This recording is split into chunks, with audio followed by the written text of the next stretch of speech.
Wali Kota Tangerang geram saat melihat pembangunan akses asrama haji Banten di Cipondoh, Kota Tangerang.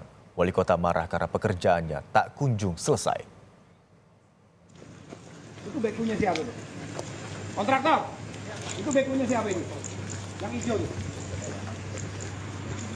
Indri.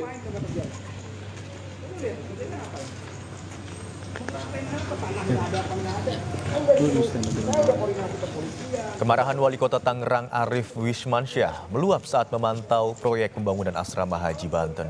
Dia kecewa terhadap kontraktor yang tidak bekerja sehingga akses jalan masih terlihat seperti kubangan. Ngapain tuh suruh berhenti aja tuh, nggak ada yang dikerjain, ngapain? Buang-buang solar aja. Itu bekunya siapa itu? Ngeratain apa? Tanah nggak ada apa nggak ada? Kita tunjukin. Kalau nggak bisa kerja jangan kerja, jangan mau minta kontraknya aja lu. Ini tengahnya dipakai buat parkir juga, sini buat parkir juga. Belum lagi nanti bisnya dropping di sini nih. Dia kan bisnya nggak bisa manuver. Pemerintah Kota Tangerang sudah membantu dan mengucurkan dana senilai 1 miliar rupiah untuk kepentingan transportasi jemaah calon haji Kota Tangerang. Akses menuju asrama haji Banten diharapkan segera beres agar bisa digunakan 1.602 calon haji asal Kota Tangerang.